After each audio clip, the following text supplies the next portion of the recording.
Good evening, everyone. Welcome to my channel English and Fun.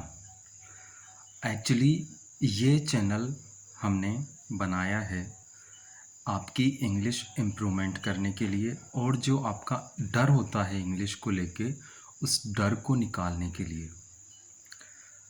तो सबसे पहले आप जुड़ जाइए सब चैनल से, सब लोग सब्सक्राइब कर लीजिए। तो हमारा आज का टॉपिक है how to get rid of English fears and learn English very easily. कि जो हमारे डर होते हैं इंग्लिश को लेके उन डर पे कैसे काबू पाया जाए और आसानी से इंग्लिश कैसे सीखी जाए। तो हमें इंग्लिश से डर क्यों लगता है? सबसे पहली चीज़ तो आप ये इस बात को समझो कि हम इंग्लिश से डरते क्यों हैं, क्यों हम इंग्लिश को तोप समझते हैं। इंग्लिश क्या है? इंग्लिश एक लैंग्वेज है। जैसे हिंदी एक लैंग्वेज है वैसे ही इंग्लिश एक लैंग्वेज है। तो इंग्लिश कोई कहीं की तोप नहीं है कि इंग्लिश से हमें डरना पड़े कि नहीं यार ये इंग्लिश है, ये इंग्लिश है। एक्चुअली हमें डर इसीलिए लगता है क्योंकि हमने इंग्लिश को हमने दिया है ये बहुत बड़ा दर्जा कि ये इंग्लिश है। हिंदी भी एक लैंग्वेज है, इंग्लिश भी एक लैंग्वेज है, लेकिन हमें हिंदी से डर नहीं लगता है, हमें इंग्लिश से डर लगता है। हमें हिंदी से डर क्यों नहीं लगता है? क्योंकि हम हिंदी को बचपन से सुनते हुए आ रहे हैं और बचपन से बोलते हुए आ रहे हैं। ध्यान से सुनना इस बात को, बचपन से सुनते हुए आ रहे हैं और बचपन से बोलते हुए आ रहे हैं। लेकिन क्या ऐसा हम इंग्लिश के साथ कर रहे हैं? बचपन से सुन रहे हैं और बचपन से बोल रहे हैं? नहीं। इसीलिए हमें इंग्लिश हार्ड लगती है। ये रीज़न है इंग्लिश हार्ड लगने का। इंग्लिश मतलब चाहे कोई भी लैंग्वेज हो, चाहे कोई भी चीज़ हो, हर चीज़ में परफेक्शन आने के लिए प्रैक्टिस चाहिए होती है। और आप जब इस इंग्लिश जब आप बोलना स्टार्ट करते हो तो आप परफेक्शन की तो अपने आप से उम्मीद रखो ही मत। क्योंकि अगर मैं आपको एक बात बताऊं, हिंदी आज हमें बोलते बोलते यूँ मान लो, जैसे अभी मान लो मैं 26 ईयर्स का हूँ तो मुझे हिंदी बोलते बोलते 15 साल तो हो ही गए होंगे। अगर 15 साल में हिंदी में परफेक्शन नहीं आया तो आप कैसे उम्मीद कर सकते हो कि आप इंग्लिश जस्ट बोलना स्टार्ट करोगे और परफेक्शन आ जाएगा? ये कैसे पॉसिबल है? तो परफेक्शन की तरफ मत भागो, जस्ट बोलो। बोलो, जो भी आप बोल सकते हो बोलो। रही बात डर की, तो जब भी आप कुछ नया स्टार्ट करते हो तो हर किसी को इस दुनिया में ऐसा कोई इंसान नहीं है जिसको डर नहीं लगता है। नया काम स्टार्ट करने का डर या कोई भी नई चीज़ स्टार्ट करने का डर हर किसी के मन में होता है। और एक्चुअली ये डर अच्छा है, ये डर आपसे बेटर करवाता है उस काम को।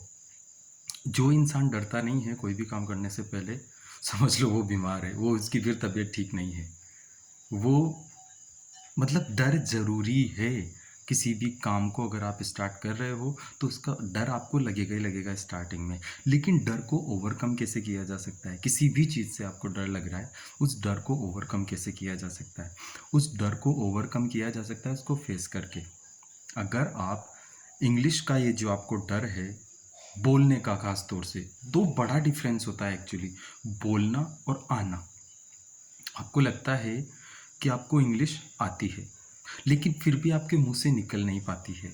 ऐसे बहुत सारे एक्चुअली मेरे ऐसे बहुत सारे फ्रेंड्स हैं जिनको बहुत अच्छी तरीके से इंग्लिश आती है, अगर वो चाहें तो बोल सकते हैं, लेकिन मुंह से निकलती नहीं है। क्या रीज़न है मुंह से निकलती नहीं है? क्योंकि उन्होंने कभी निकाली नहीं है। सबसे पहली चीज़ तो इंग्लिश एक ऐसी लैंग्वेज है, या कोई भी लैंग्वेज पकड़ लो आप, हर लैंग्वेज को अगर आपको सीखना है तो आपको उसको बोलना पड़ेगा। हिंदी, जब हम हिंदी सीखे बचपन में तो क्या हमें हिंदी किसी ने सिखाई? नहीं। तो वैसे ही इंग्लिश आपको कोई सिखा नहीं सकता है। इंग्लिश आपको खुद सीखनी पड़ेगी। कैसे सीखनी पड़ेगी? हमने हिंदी कैसे सीखी? किसी ने बोली, हमने सुनी और फिर हमने रिपीट की और हम सीख गए। तो वैसे ही हम इंग्लिश को लेंगे ना। कोई बोलेगा, हम सुनेंगे, या फिर कहीं देखेंगे, हम सुनेंगे और हम बोलेंगे। Input and output. प्रॉब्लम ये हो जाती है इंग्लिश के टाइम पे कि हम just input input input input भरे जा रहे हैं अंदर, उसको निकाल ही नहीं रहे। तो जब तक हम आउटपुट नहीं देंगे तब तक हम नहीं सीख पाएंगे। एक सबसे और इम्पोर्टेंट बात आती है जहाँ पे हम इंग्लिश बोलना स्टार्ट करते हैं, जजमेंट फियर। सबसे बड़ा ये है कि चलो ठीक है सर, आपने बोल दिया तो हम स्टार्ट कर भी देते हैं इंग्लिश बोलना, जैसी भी हमें आती है टूटी फूटी हम स्टार्ट कर देंगे। लेकिन सबसे बड़ी बात होती है जजमेंट, कि सामने वाला मतलब जो भी हमारा फ्रेंड सर्कल है या फिर जो इंग्लिश नहीं बोलते हैं, हम उनके बीच में इंग्लिश बोलेंगे तो हमें जज करेंगे कि इतरा रहा है फालतू में, ये इंग्लिश झाड़ रहा है, फलाना ढिमकाना, ये सब। ये हमारा सबसे बड़ा डर होता है। और एक्चुअली ये जो जजमेंट फियर होता है ना, अगर देखा जाए तो यही हमारा सबसे बड़ा एनिमी भी है। ये हमारा जजमेंट फियर ही हमारा सबसे बड़ा दुश्मन है। अगर हम ये फियर छोड़ दें कि यार दुनिया क्या कहेंगी, आपने एक गाना सुना होगा एक्चुअली, कुछ तो लोग कहेंगे, लोगों का काम है कहना। तो अगर लोग क्या सोचेंगे ये भी आप ही सोचने लगे तो फिर एक्चुअल में लोग क्या सोचेंगे यार। तो जो लोगों को सोचना है उनको सोचने दीजिए और अपने मन से ये जजमेंट फियर बिल्कुल एकदम निकाल दीजिए। अगला हमारा पॉइंट आता है इसके ऊपर, प्रैक्टिस। आप जम के प्रैक्टिस कीजिए। इसके ऊपर मैं वीडियोस बनाऊंगा। एक्चुअली आज का वीडियो मैंने ये इस तरह का वीडियो इसीलिए रखा है ताकि मैं पहले प्रिपेयर कर दूं आप लोगों को। जिस जर्नी पे हम जाने वाले हैं उस जर्नी के लिए आप लोग तैयार हो जाओ, क्योंकि मुझे ढीले पोले स्टूडेंट नहीं चाहिए। पहली बात तो जो डेडिकेटेड हैं इस चीज़ को लेके कि हाँ हमें इंग्लिश सीखनी है, हम इंग्लिश बोलना चाहते हैं। ये सेशंस, ये वीडियो सिर्फ उनके लिए हैं। अब सबसे एक और इम्पोर्टेंट चीज़, प्रैक्टिस के बाद अगर आप खूब प्रैक्टिस कर रहे हैं, लेकिन प्रैक्टिस के लिए भी हमें कोई कंपेनियन चाहिए होता है, कोई आपका ऐसा दोस्त, या फिर हम बोलते हैं कि इन्वायरमेंट। आपका अगला क्वेश्चन यही होगा मेरे लिए कि सर हम इंग्लिश बोलना स्टार्ट तो कर सकते हैं लेकिन हमें वैसा इन्वायरमेंट नहीं मिलता है। तो क्या होता है ना, बहुत बार हमें इन्वायरमेंट मिलता नहीं है, एक्चुअली हमें इन्वायरमेंट बनाना पड़ता है। अब इन्वायरमेंट आप कैसे बनाओगे? मान लिया कोई नहीं आपके पास में इंग्लिश बोलने वाला, आपके आसपास कोई नहीं है, तो जब कोई नहीं है आसपास तो हम एक काम क्यों नहीं करते? एक्चुअली जो मैं अपना पर्सनल जो मैं करता हूँ ना, वो मैं आज आप लोगों के साथ में शेयर करने वाला हूँ। जब आपके साथ में कोई नहीं होता है इंग्लिश बोलने के लिए कि यार आप किसके सामने इंग्लिश बोलें, या फिर आपको ये डर भी हो, ये फियर भी हो कि यार सामने वाला मुझे जज करेगा, तो ऐसी सिचुएशन में आप क्या कर सकते हो? आप खुद को अपना सबसे अच्छा दोस्त बना लो। आप खुद के साथ बातें करो। मतलब क्या गलत क्या है यार खुद के साथ बातें करने में? आप आईने के सामने चले जाओ, आप शीशे के सामने चले जाओ और आप खुद ही क्वेश्चन करो और खुद ही उनके आंसर्स करो। आप थोड़े 1-2 दिन अजीब लगेगा कि यार मैं ये क्या कर रहा हूँ, लेकिन उसके बाद में ना आपको मज़ा आने लग जाएगा इस चीज़ में, क्योंकि आपको अपने आप में इम्प्रूवमेंट्स दिखाई देंगे। जैसे जैसे आपको अपने आप में इम्प्रूवमेंट्स दिखाई देने लग जाएंगे, वैसे वैसे आपको ये करने में मज़ा आने लग जाएगा।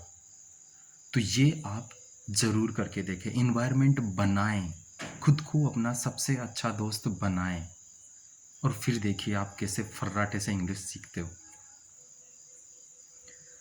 तो एक्चुअली आज का जो ये वीडियो है, ये एक तरह से आप इसको एक मोटिवेशनल वीडियो समझ सकते हो, ज्ञान बांटने वाला, व्हाटएवर जो भी आप समझो, लेकिन ये ज़रूरी था। आगे के जो वीडियोस आने वाले हैं, इंग्लिश स्पोकन की भी एक सीरीज़ आएगी पूरी की पूरी। वो फ़िलहाल नहीं आ रही है इंग्लिश स्पोकन की सीरीज़, क्योंकि उसके लिए मुझे पहले थोड़ा सा होमवर्क करना पड़ेगा। मैं पहले अच्छे से पूरा एकदम सेटअप कर लूँ कि किसके बाद क्या लाना है, किसके बाद क्या लाना है, किसके बाद क्या लाना है, ताकि आप लोगों के लिए और भी ज़्यादा सिंपल हो सके पढ़ाई करने के लिए या फिर इंग्लिश सीखने के लिए, बोलने के लिए। लेकिन जब भी सीरीज़ आएगी आप लोग मेरे साथ साथ प्रैक्टिस करोगे, जैसा मैं बोलूँगा वैसा करोगे, तो ये गारंटी है कि 1 महीने 1.5 महीने के अंदर अंदर आप लोग इंग्लिश बोलने लग जाओगे। फ्लुएंटली नहीं बोलूँगा कि फ्लुएंटली बोलने लग जाओगे, लेकिन आप इंग्लिश स्पीकिंग करने लग जाओगे 1-1.5 महीने के अंदर अंदर, अगर जैसा जैसा बोलूँगा वैसा वैसा करते रहे तो। ठीक है, सो आज का वीडियो हम यहीं ख़त्म करते हैं। ये एक्चुअली ये मोटिवेशनल वाला भी अभी 3 पार्ट में आने वाला है। ये इसका फर्स्ट पार्ट था, सेकंड पार्ट कल आएगा, थर्ड पार्ट परसों आएगा। ठीक है, तो इसको अपन 3 पार्ट में रखेंगे। उसके बाद मैं स्टार्ट करूँगा आपके सिलेबस से related videos. So thank you guys for watching this video. And अगर आप चैनल पे अभी जस्ट ये वीडियो देख रहे हैं तो सबसे पहले तो आप चैनल को सब्सक्राइब कर लीजिए, और अगर आपको वीडियो अच्छा लगा हो तो लाइक शेयर करना मत भूलिएगा, और कौन से पॉइंट्स आपको सबसे ज़्यादा अच्छे लगे मुझे कमेंट सेक्शन में कमेंट करके ज़रूर बताएं। Thank you so much, bye bye, see you tomorrow.